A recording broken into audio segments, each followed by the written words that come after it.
Hello everyone, and welcome back to a brand new video. And finally, I will be doing my live reaction to Season 6, Episode 8 of Miraculous Ladybug, Vampigami. This episode has been out for months now, and I've been struggling to find it this entire time. I'm guessing that this episode is focusing on Kagami, seeing as it's called Vampigami, but I'm not really sure what to expect with this episode.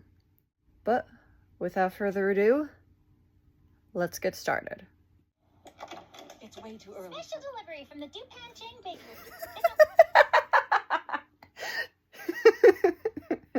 Of course, Meredith would come extra early to visit Adrian. Of course.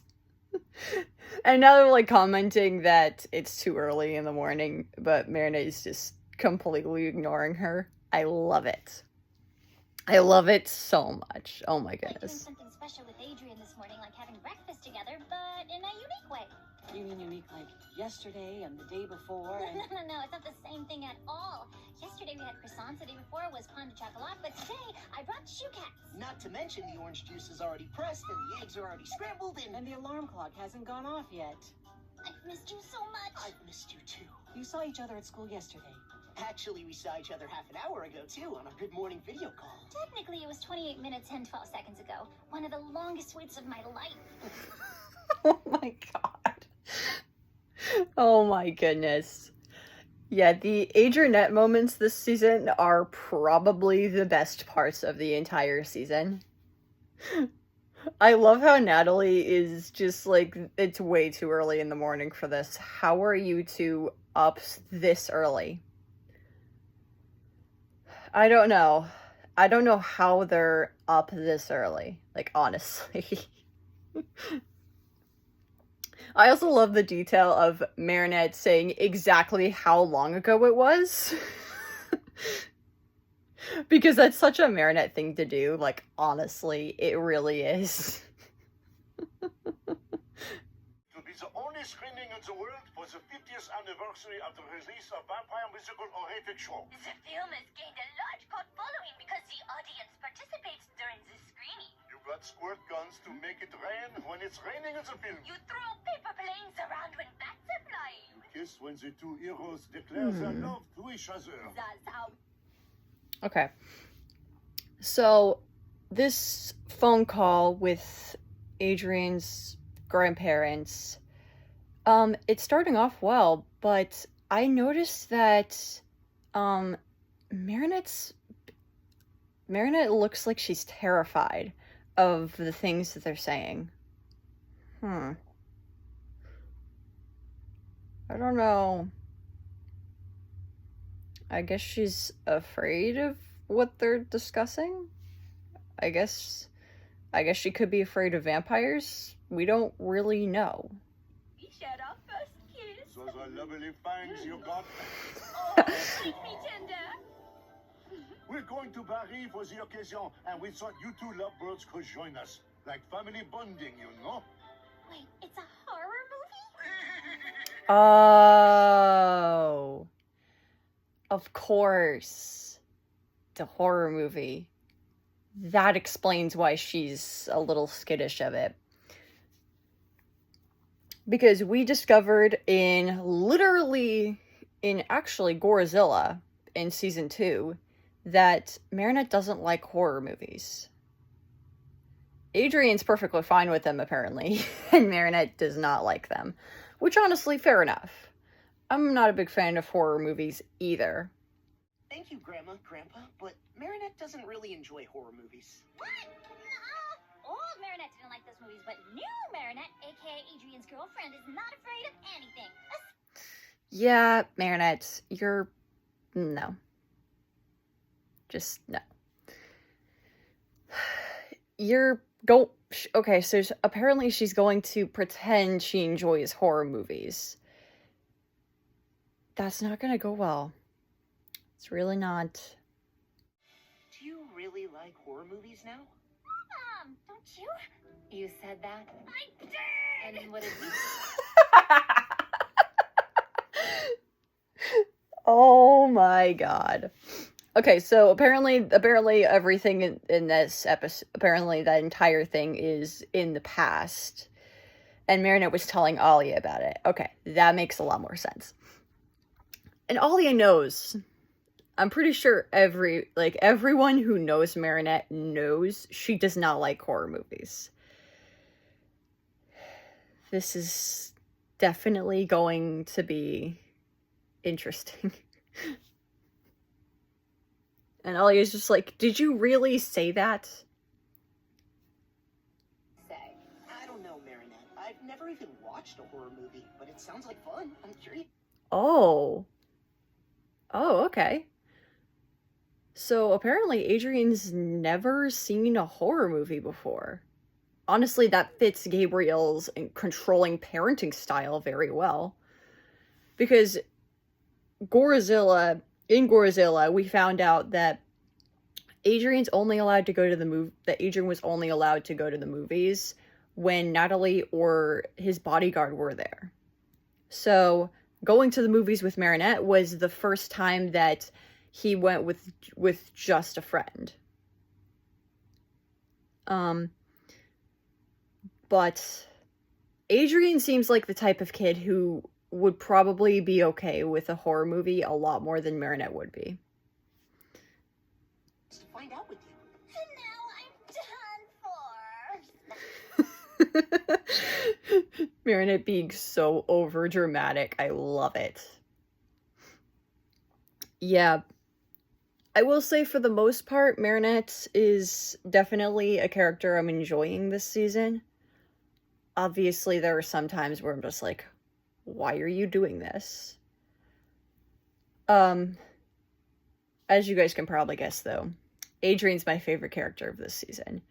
And he hasn't really done anything very much. He's just like, they're not making him have too many big moments, and so it's like, he gets a less screen time, which therefore makes him less annoying. That's right. You have to go see the movie with Adrian, or you can kiss your relationship goodbye. See? I told you! Trix, really? Oh my god. Trix, why would you tell her that? Why would you say that to her? It's making the whole situation worse. Adrian is a really good boyfriend for her. If she says that she doesn't want to go, then he's going to support her. It's not going to end their relationship, Trix. Stop talking nonsense, Trick. Listen, girl, you definitely do not have to go see this horror flick if you're not feeling up to it. But what if Adrian likes the film? He'll think that we don't have the same taste, that we don't like the same things, and he won't love me anymore! Marinette, couples don't have to do everything together or like the same exact thing. Do you and Nino like the same things? Yep. And do you always do everything together? Yep. See? Nino and I are Nino and I. Adrian and you are Adrian and you. Thank you, Alia. Thank you. Oh my god. I'm really glad that Alia is calling her out on that, because it's like, every couple is different. Ugh.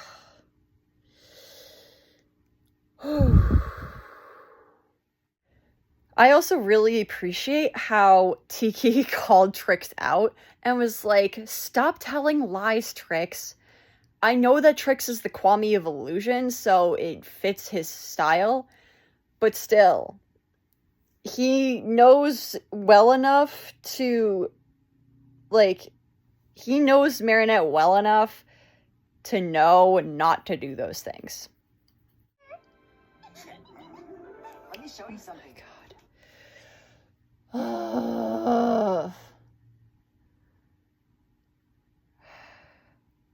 I really hope that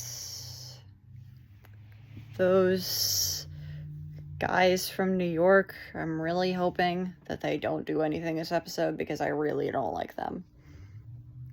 The last time they were actually in an episode was an episode I really don't like. Leave Prem alone. Stop it! I'm feeling like a rebel, are we, cockroach? Oh.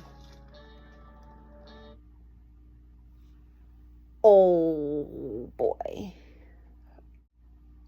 When Zoe tries to stand up against them, the leader called her cockroach, and that instantly shut her down. That is the type of thing I like to see. Even though we don't know why these guys are here, we do know that their presence is really frustrating Zoe, but she feels like she doesn't have the power to confront them. Because every time she tries to confront them, they call her names or they threaten to post the video. We also know that Zoe had cockroaches put in her locker at her old school. So, I'm wondering if these guys were the ones that put the cockroaches in her locker to begin with. Because that would explain a lot as to why she's so scared of them. Yeah. This episode just took a really interesting turn. We're nice, but we're not as nice as Prem. And what are you gonna do? We're gonna stop you from bullying other people. You should be ashamed of yourselves. Pathetic. Absolutely pathetic. No, hold on, Ray. They're right. Let's admit that maybe we've gone too far and messed up school unity. Are you making fun of us, Nelson? Of course not. I really mean it. What do you say? He doesn't mean it. He does not mean it whatsoever. And he's only saying that because he sees that something's upsetting Julika. First, you should apologize. And repay Prem for what you've done. Have you gone completely bananas? You want to give a gift to that loser, Prem? More than that, Lloyd. I mean, one gift would be generous, but two gifts could turn poisonous. What are you talking about? Ray, you can get a hold of anything you want, right? Obviously. Perfect. 2 tickets for the vampire. Oh my god. What are these guys planning now? Oh my gosh. Are they going after Rose and Julika this time? Please don't.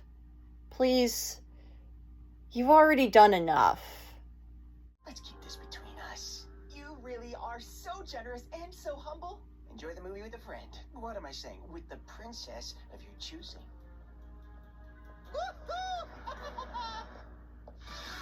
Yep. Okay. So he has his plan. I think his plan is to first he got the tickets and gave them to the guy who's going to ask Rose to go with him. But since there's only 2 tickets, Julika won't be able to go.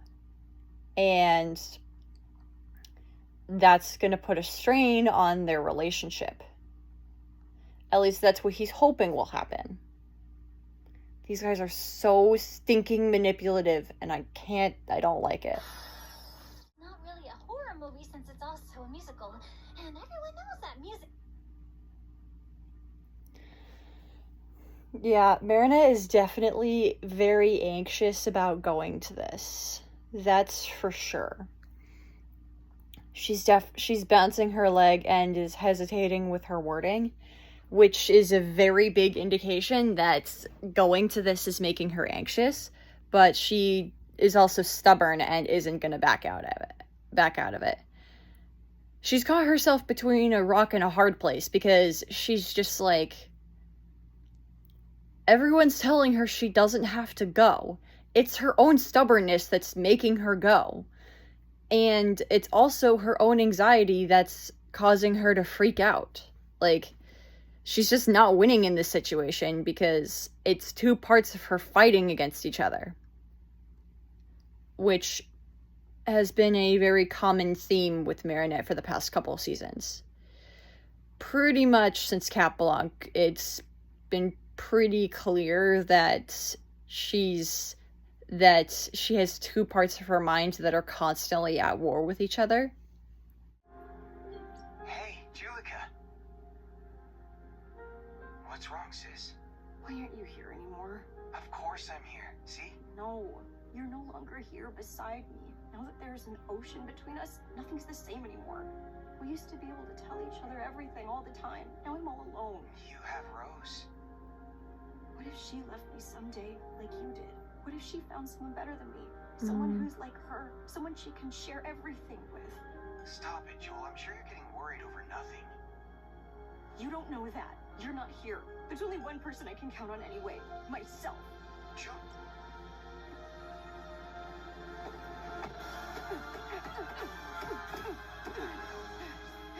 Yeah, things are always better with action. Ooh.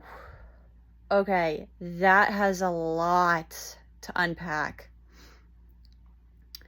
It's very easy to forget that Luca and Julika are twins. And honestly, I never even thought about how Julika felt not having Luca around anymore. Like, sure, she could still call him, but he's off doing other stuff. And with Rose going to the movies with that other guy, Julika feels like she's alone.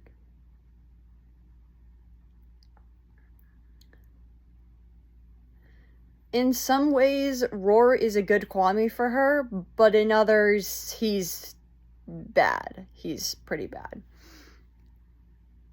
Him trying to get her to stand up for herself is a very good quality of his, but then there's other things, like when she's punching the pillow and he's saying actions are better. I mean, he's not fully wrong about that, but also, like, Julika's not that type of person. Julika is definitely going to be the villain of this episode. I can already see it.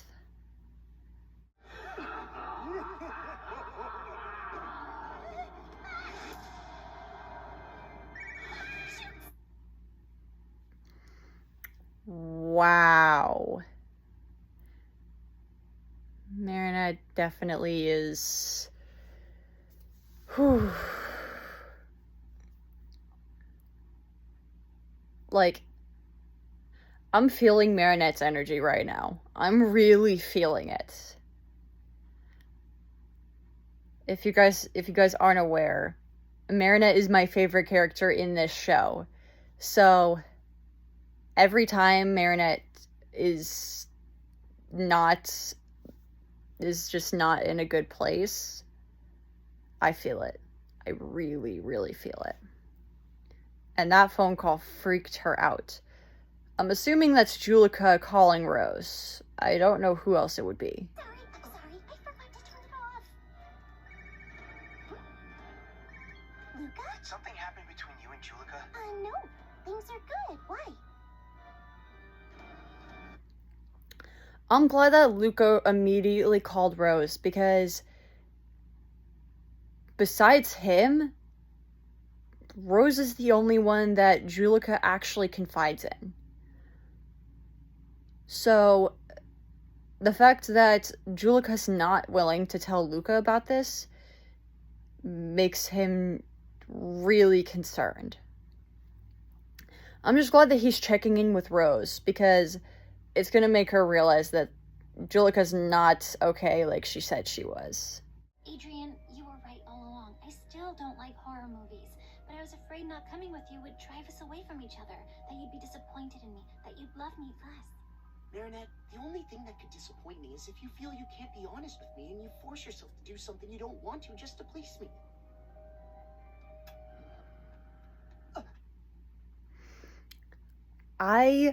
Oh my god. Thank you. Thank you. I really appreciated that. Because the only thing that could truly disappoint Adrian is Marinette not willing to be honest with him. Which is why, when he learns that she's been keeping a secret from him, that is definitely going to drive them apart. And Marinette doesn't want that. But eventually, she's going to have no other choice, right? Quiet, Marinette. Don't say a word, and whatever you do, do not transform. There's a video camera above. Unlike Kwame's, you can be filmed and recorded, so just act like you're afraid of the akumatized villain and you've come here to hide.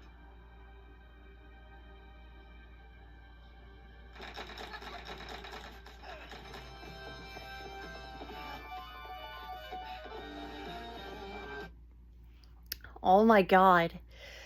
Tiki, you just saved Marinette's skin. Oh my god. Marinette definitely would have been caught by Cerise if Tiki hadn't noticed it. Whew. Jeez. I'm glad Tiki could sense that there was a video camera in the bathroom, though. Locked doors at the theater, a camera in the bathroom. It's like someone knew that there'd be an akumatization there today. It could be a trap from the new holder of the butterfly miraculous. I don't know, but we're gonna have to be extra careful. Tiki, spots on! Marinette brings up a very good point. The doors were locked, which, honestly, I didn't really think much of it. And then there was a camera in the bathroom. And Cerise was in the seats. So Cerise had to have known that someone would have negative emotions powerful enough to be akumatized, and wanted to make sure no one could leave.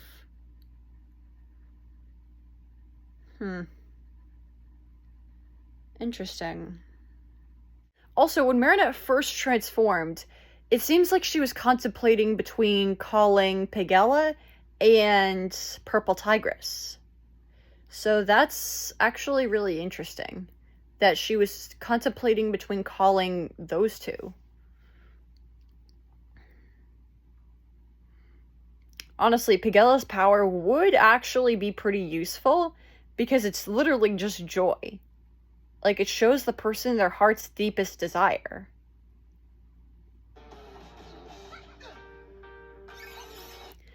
And if she used it on this guy, and it turns out that his deepest desire is for them to be together, that would open her eyes.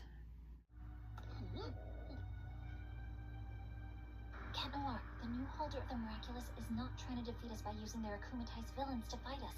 They want to defeat us by figuring out who we really are. They're spying on us. I already had a feeling, but it was confirmed today. We've got to stay alert.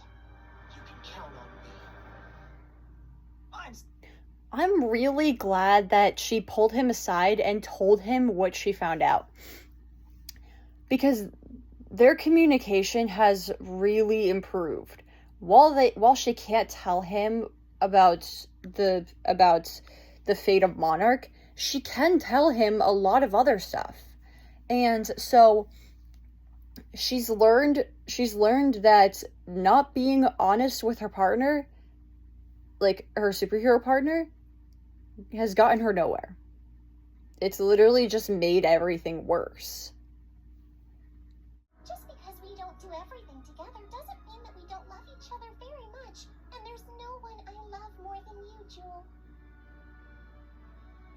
Go see the movie together. I'll be fine. Or you go.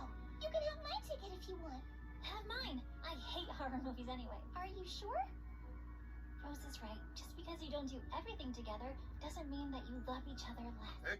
Yeah, what Alia said at the beginning of the episode, it did come true. It's just that Marinette actually needed to see it for herself. Couples just means more fun breaking them up. Oh my god. Can you leave them alone? It has to be her. It's the only logical explanation. If it were her, she would have transformed right there and then, but she didn't. I'm missing something. It's not possible. It has to be her. You have to explore other avenues, Lila. So, yeah. Marinette's suspicion was indeed confirmed. But also, Mrs. Tsurugi is Cerise's accomplice. They're working together. They were against each other at the end of the previous season. So, what made them become allies? Am I missing something? What made the two of them decide to become allies? Okay, Cerise's knowledge over Marinette and her friends, combined with her intelligence and manipulation, that's already hard enough to fight on its own. But having someone powerful, like Mrs. Tsurugi, aiding Cerise, that takes it to another level.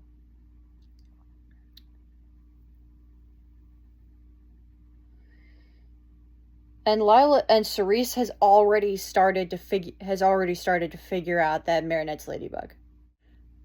And I also really like the different approach.